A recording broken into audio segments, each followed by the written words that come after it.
Buenas tardes de nuevo y gracias por la asistencia a la primera jornada de la Escuela de Pensamiento Feminista organizada por la Asociación Feminista Leonesa Flora Tristán.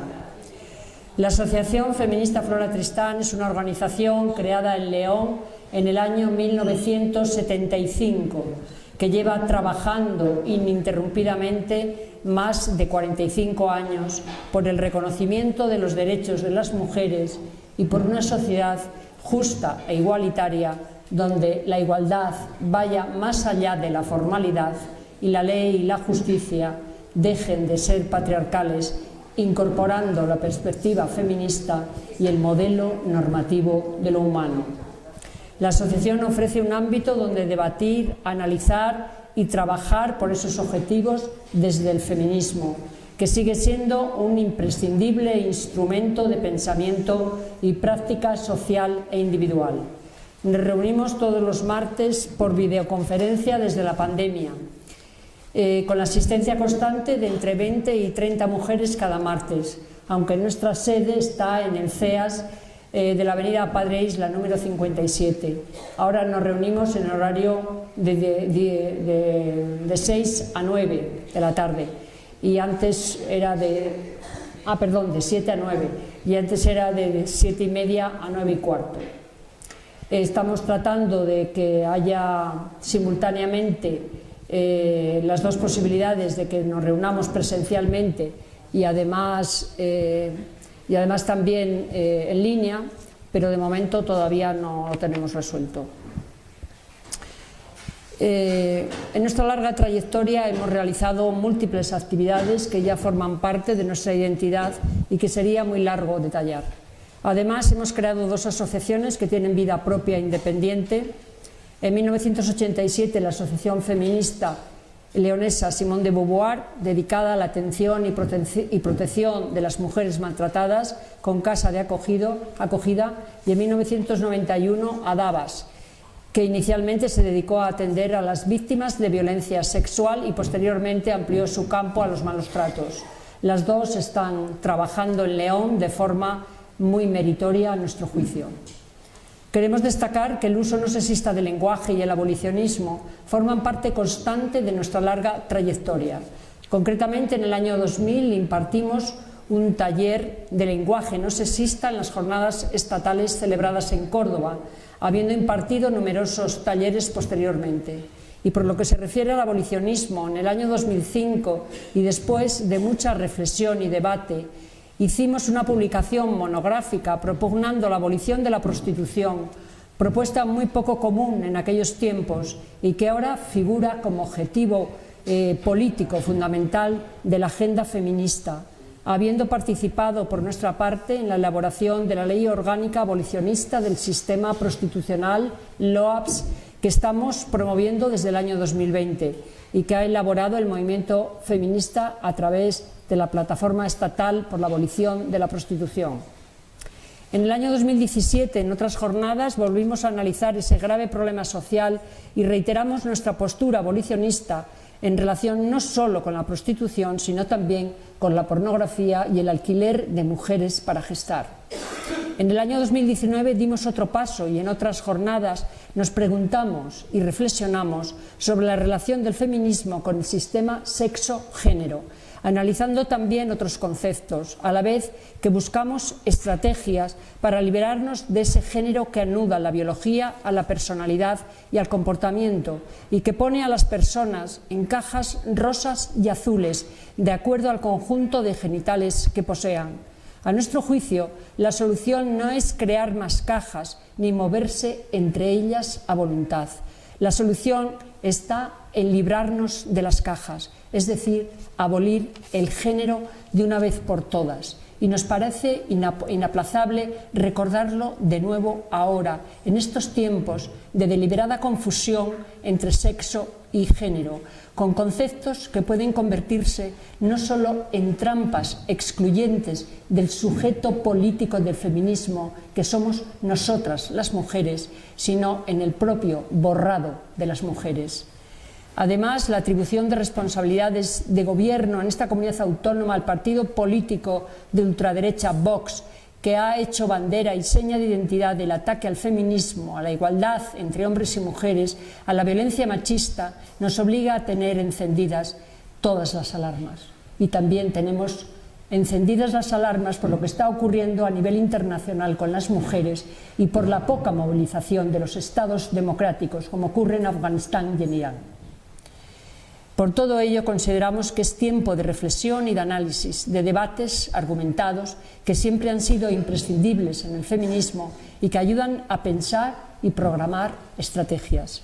Pues bien, os invitamos a reflexionar con nosotras sobre patriarcado, feminismo, manifestaciones del género y la necesidad de abolirlo, y sobre genealogía feminista. Temas que proponemos para esta primera escuela de pensamiento feminista, cuyo programa comienza hoy con el documental Patriarcado, organismo nocivo, para continuar mañana y pasado con las ponencias, coloquios, respuestas desde el feminismo para combatir las prácticas patriarcales y genealogía feminista, a cargo de nuestras queridas compañeras Ana Pollán el miércoles y Marta Madruga Abajo el jueves.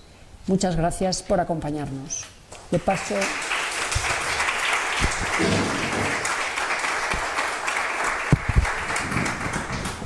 Le paso la palabra a Olga para la presentación del documental. Os decía que voy a ser breve, y ahora más todavía, porque parte del tiempo ya ha pasado. La directora y el director del documental son Teresa Soler y Albert Sanfeliz. La estructura que tiene el documental, vosotras y vosotros juzgaréis, igual que del contenido, no tengo yo por qué hacerlo, pero tiene de peculiar que lo presentan como una clase, de eso ahí, lo presentan como una clase en un aula en la que hay alumnas y alumnos adolescentes, en las edades entre 15 y 17 años, y al mismo tiempo que intervienen 4 mujeres que han sido maltratadas y que han salido de la situación de maltrato, y quienes lo dirigen dicen que sí, que era una condición que ponían para que pudieran hablar desde la experiencia y desde el pasado, una vez que ya pueden no solo verbalizar lo que pasó, sino analizarlo desde el conocimiento que les ha dado el proceso que han tenido que seguir, ¿no? Y en algún momento, en alguno de los actos, también alguien ha planteado, así que lo adelanto, que no hay mujeres de una clase económica claramente baja, empobrecida, o de trabajadoras en niveles de salarios más bajos.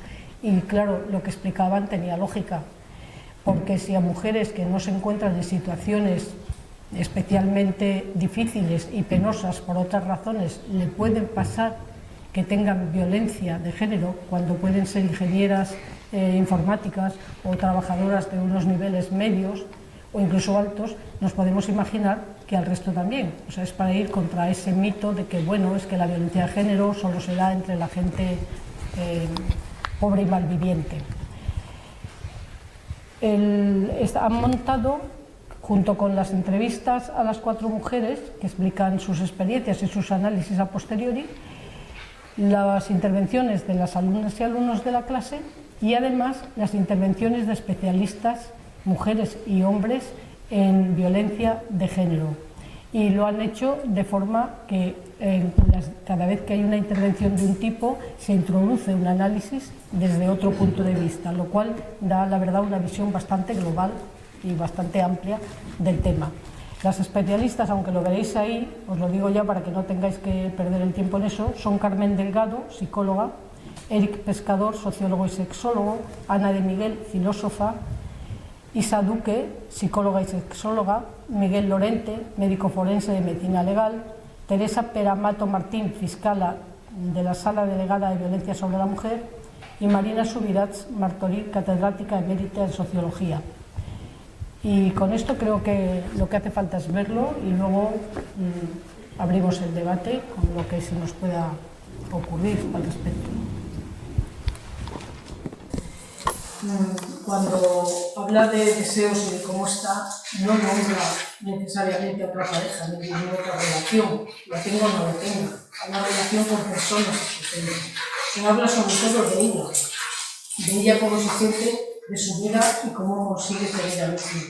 Entre más jóvenes son, más bueno, no, la ingeniera electrónica no, informática no, pero la jovencita sobre todo es como si midiera su bienestar por el bienestar con la pareja, que sin duda influye, pero claro, su experiencia debería de llevarla, y a lo mejor eso con los años lo consigue, a pensar que el bienestar suyo personal es el que va a fundamentar el resto de buenas relaciones, y a mí me da la impresión de que todavía no tiene esa firmeza, ¿no? Que tiene la de más edad, probablemente porque tiene más edad, más experiencia.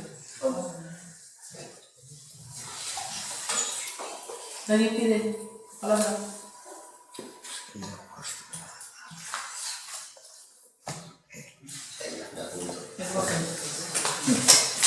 A ver, en relación con eso que acabas de comentar ahora, yo sí que veo, por ejemplo, me ha parecido ver, a lo mejor se me ha escapado algo, de que en todas las mujeres que aparecen relatando su proceso de maltrato, de recuperación y demás, me hubiera gustado que alguna de ellas pudiera haber manifestado al final su bienestar actual o del momento en que lo graban y demás, que se siente bien, sin necesidad de como poner al estar con una pareja, con un hombre, a su lado, como decir, he llegado aquí porque aquí es donde se está bien, con una pareja y bien. Me hubiera gustado algún ejemplo de alguna de ellas que hubiera podido decir, me encuentro bien y no necesariamente estoy con un hombre al lado, que no es ni grave, ni malo, ni nada, ¿no? Sino simplemente como que a veces el queriendo ponerle una mirada feminista, una mirada de igualdad, caemos de alguna manera en ciertos tópicos. A mí me ha gustado muchísimo porque procuro ver siempre la realidad, hacerlo de la inversión de roles, ¿no? Para ver desigualdades, y hay una en la que no había caído nunca y me ha encantado la profesora, la psicóloga Carmen Delgado, que se llama, ¿no? Aparte de que me encantaba cómo lo ha expresado, cuando ha dicho algo en lo que yo no había caído nunca, ¿no? Es decir, ¿por qué uno puede entender o puedo entender por qué las mujeres en situaciones de maltrato y demás no abandonan la relación? Sin embargo, nunca me había hecho la pregunta y me ha encantado que me haya abierto esa ventana. Y ¿por qué el maltratador no abandona la relación? Si se supone que está manifestando ahí violento y demás, ¿por qué no abandona la relación? Sin embargo, ese punto de vista nunca se me había ocurrido. Y además me ha parecido fantástico, entre otras cosas, por la película. Hermógenes, creo que lo que dije yo antes coincidía con lo que tú has dicho, precisamente, y sí hay una mujer que lo cuenta así, hay dos, la primera y la segunda, si hablan de que se encuentran bien y no hacen referencia a ninguna pareja. Son solo las otras dos, la más joven y la que tuvo tantos problemas ella misma para dejar de querer ayudarle, las que se refieren a una pareja. La primera no, y la segunda tampoco, ¿eh? Y son las que denotan, las que te dan menos miedo que visto desde fuera que les pueda volver a pasar, porque hay notas que ciertamente se han reafirmado en que ellas son personas con todas las cualidades y el resto pueden ser afectos muy queridos, relaciones estupendas, pero que no tienen por qué minar nunca eso que tú ya tienes consolidado.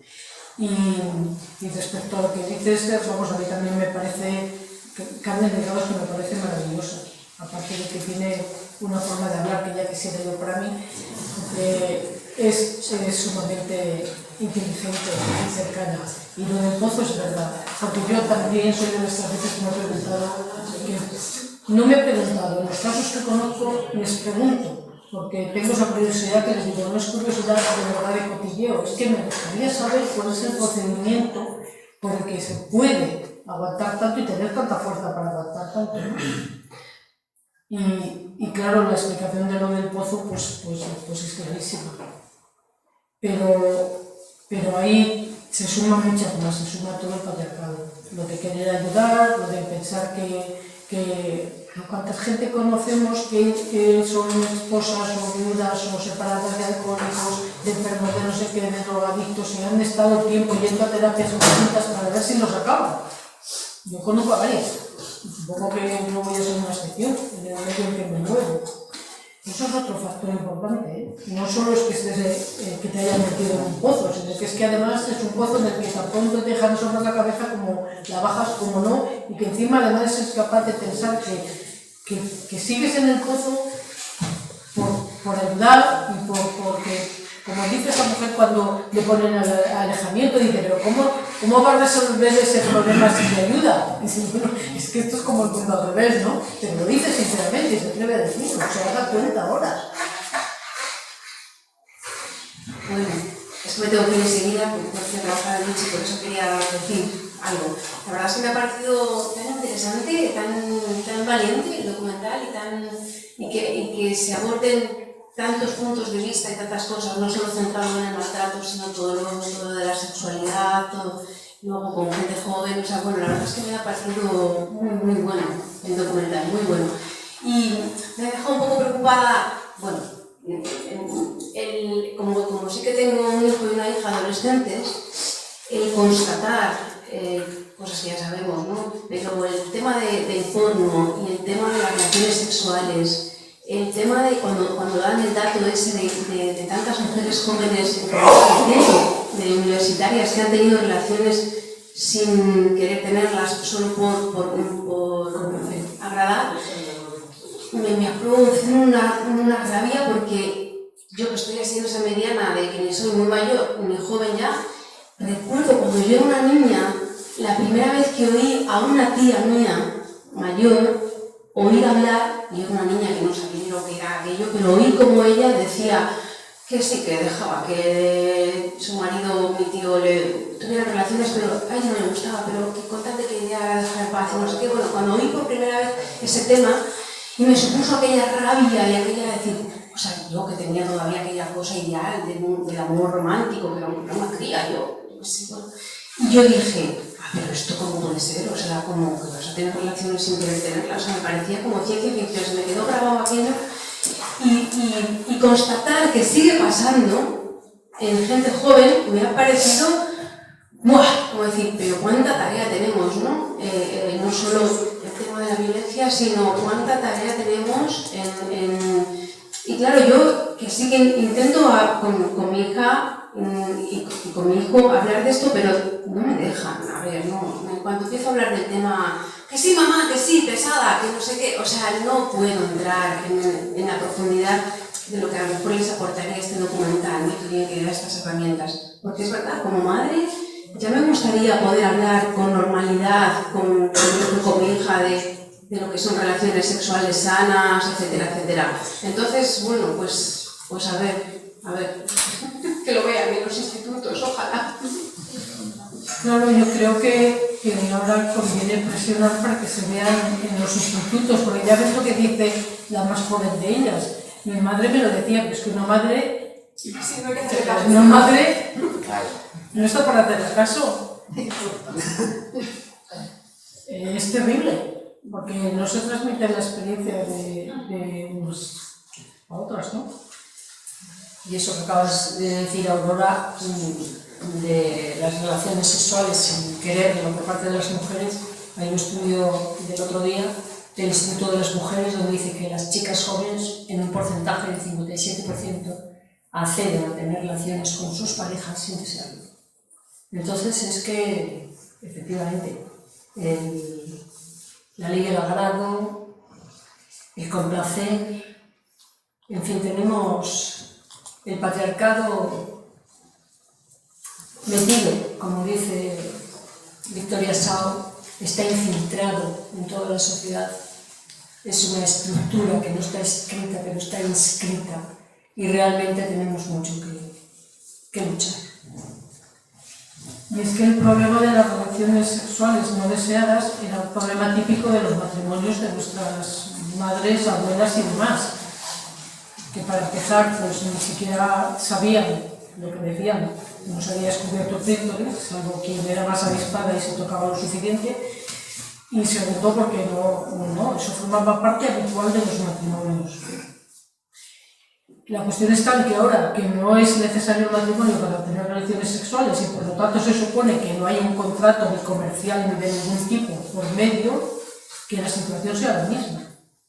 Es que eso es lo que es terrible. Que otro factor que no sea el contractual, como el débito conyugal, es el que hace que no solo que afecten, sino que persigan a veces esas relaciones sexuales que no son queridas. Ya no es el contrato, ni lo que deriva del contrato. Entonces, tampoco es el placer. Entonces tiene que ser lo que decía Carmen, es conservar la relación, pero incluso ahora que las relaciones cambian y se mantienen más múltiples, o sea, ¿qué sentido tiene conservar la relación y que las que ponen mucho de afecto y de imagen personal también, yo creo que se ven en el espejo de los demás, de la que más liga, de la que liga con el chico más de moda, de la que liga con el más machito, de la que ha tenido tantas relaciones en la noche. Se cuantifica porque no se cuantifica todo mucho más. Hay que saber qué factores son los que hacen que ahora ocurra lo que antes ocurría solo porque las leyes lo determinaban así. Es tristísimo, pero hay que ver cuáles son los factores. Yo creo que lo del documental, lo que más me llama la atención, lo que creo que es lo más importante, es la cuestión educacional. Es cuestión de educación. Y yo creo que este país es donde se está el gran problema, la educación sexual, que no existe, ni en el colegio ni en el instituto. Entonces, ¿qué queremos? Si no educamos, ¿qué queremos? Al final, todas las relaciones que hay, porque si os dais cuenta, nosotros somos mayores, pero es que ahora la gente joven tiene los mismos problemas o más que teníamos nosotros. Nosotros teníamos, a lo mejor éramos más sumisas, nos casábamos y tal, pero es que ahora la gente joven tampoco las tiene mejores. Tiene unas relaciones muy raras. Muy raras. Y luego hay una diversidad que no se está dando importancia a esa diversidad. Y el mundo no la conoce. ¿Por qué? Porque no se educa en esa diversidad, se ve todo raro. ¿Por qué las mujeres nos llevamos también con los homosexuales? Bueno, depende. Normalmente depende de lo machistas que sean. Las mujeres se suelen llevar bien con los homosexuales porque hay una parte que ellos no van a llegar que no queremos que lleguen. Y por eso tenemos mejores relaciones con ellos que con otros hombres. Pueden llegar, lo que pasa es que no nos vamos a ver en el mismo pozo. Está claro. Y hablamos en otros términos. Pero quiero decir que hay mucha diversidad en muchas cosas que no se está educando en ello. Y como no eduques desde pequeño, no vas a educar con 18. Con 18 años ya no se educa. Con 18 años ha quedado ahí el pozo y es difícil que la gente cambie. El problema está en lo que dicen, con la iglesia hemos topado, Conchi.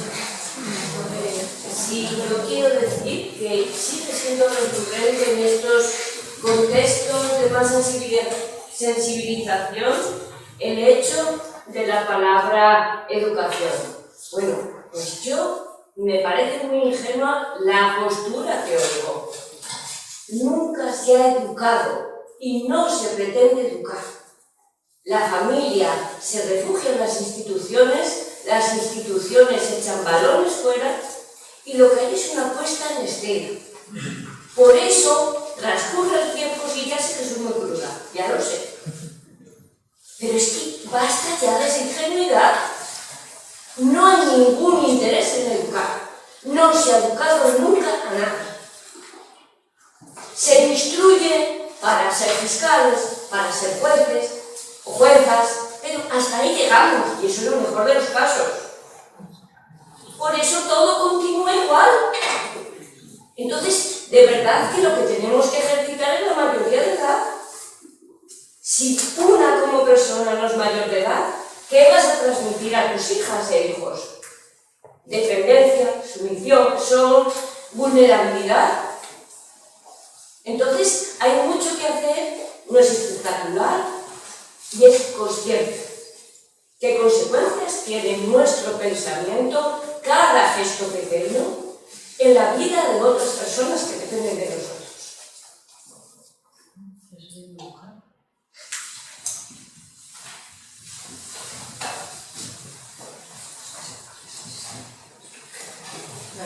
Yo quería decir una cosa a Hermógenes, los jóvenes, sí.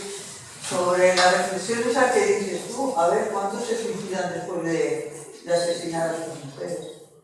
Yo creo que es el pensamiento de tener a una persona inferior a la que puedes hacer el mayor daño posible a ella y a todo el entorno para él ser el macho que lo ha hecho y después se suicida. Porque esa reflexión de que dices tú, ¿por qué no se marcan ellos? Es que se suicidan después de asesinar. No todos. Entonces, no todos. Yo muchas veces me lo pregunto, o sea, ¿hasta dónde llega? Porque el objetivo ya lo cumplí. El objetivo lo lleva meditando, porque todo eso lo tienes ya perfectamente en la cabeza. Y como ya no puede ser. Entonces, fíjate a qué punto eso, no sé que no se vayan a pasar, es que se suicidan. Sí, Carmen, si yo entiendo, vamos, no intento entrar en un diálogo no, sino que la pregunta que yo hacía, lo que yo comentaba no es que yo no entienda por qué siguen ellos ahí, lo entiendo, como entiendo también, pues teóricamente, por la estructura, por el andamiaje del que hablaban ahí los feministas, que te permite ir subiendo por la escalera poco a poco y ver cada vez más, entiendo por qué no lo abandonan. Lo que me parece importante es por qué en la sociedad, en los medios de comunicación y demás, siempre nos podemos preguntar y vemos a gente que pregunta ¿por qué no deja la relación esta mujer si es matada? Sin embargo, yo jamás he visto en los medios de comunicación respecto a hacerle esa pregunta, es decir, ¿por qué no se va el maltratador si está tan a disgusto con ella que la está maltratando todos los días? E incluso más allá, porque no se suicida antes. Exactamente, la misma pregunta. Te vas a suicidar, está fácil, ¿no? Marta tiene un objetivo y es hacer daño. Marta. Y si quieres hacer vivo, pues ya se tiene que hacer. Yo quería decir una cosa porque, bueno, soy un poco repetida y así ahora, pero es que me parece muy importante llamar la atención sobre el título. Me parece un título muy oportuno y muy acertado. El patriarcado, un organismo nocivo. El patriarcado es un organismo, está vivo. Y esto creo que las feministas lo sabemos bastante bien, pero por si hay alguien que lo ve un poco desde fuera, creo que tenemos que tener muy claro que el patriarcado es un sistema que se adapta a cualquier condición que se le ponga por delante. Por eso, Conchi, da igual cómo eduquemos, porque no da igual. Por supuesto que no da igual. Quiero decir, por eso yo creo que la educación, yo también creo que es una postura muy ingenua, y además, lo he dicho en alguna otra ocasión, es algo que está, es una frase ya vacía de contenido. La educación, al menos la reglada, la normada, la normalizada, no se le puede dejar todo a eso. En cambio, creo que hay algunas iniciativas políticas, como cambios o iniciativas legales, que pueden ayudar perfectamente a que el patriarcado encuentre una interrupción, al menos una interrupción. Entonces, solamente quería insistir en esto. Obviamente que es nocivo, es claro, pero me parece muy importante la idea de llamarlo organismo, porque es algo que está vivo, que se va adaptando a cualquier circunstancia y que efectivamente se infiltra por todas las grietas, por las de nuestras conciencias también, incluso las de las mujeres feministas. Y respecto a educar, que antes de empezar a educar de otra manera, no sería imprescindible no que se limitara, que se aboliera la pornografía. ¿Cómo puedes luchar con un medio tan económicamente poderoso, con una capacidad de extensión que siempre va a superar la de los centros escolares? Siempre. Es imposible. Es imposible. Bueno, puedes intentarlo, puedes mejorar, puedes hacer que la gente se enfrente mejor a eso. Pero el mantener la pornografía y daros cuenta de que ha recibido respuestas a este muchacho que luego hablaba bien de otras cosas, pero la pornografía, el problema que le veía es que la gente creía que era realidad y no ficción. Eso es falso. La pornografía no es ficción. La pornografía no se hace con extras, porque todas y todos son extras, pero son personas contratadas para hacerlo y para hacerlo de verdad. No hay efectos especiales de Superman volando y tirándose en un tejado. No. Y eso lo nota quien lo ve. Sabe que esos son personas de carne y hueso y sabe que las humillaciones son reales y que las violencias son reales. Y que las torturas violaciones y asesinatos que se dan en mujeres en todo tipo de situaciones y niñas que son secuestradas, que están en campos de concentración, que están tanto en guerra como en paz, eso se está consumiendo y se consume en todos los sitios. Y es real. ¿Cómo no va? Pero fijaros qué es lo que se imagina el muchacho. Un muchacho estupendo que luego da respuestas bien a otras cosas. Se imagina que es ficción. Luego va a ser ficción.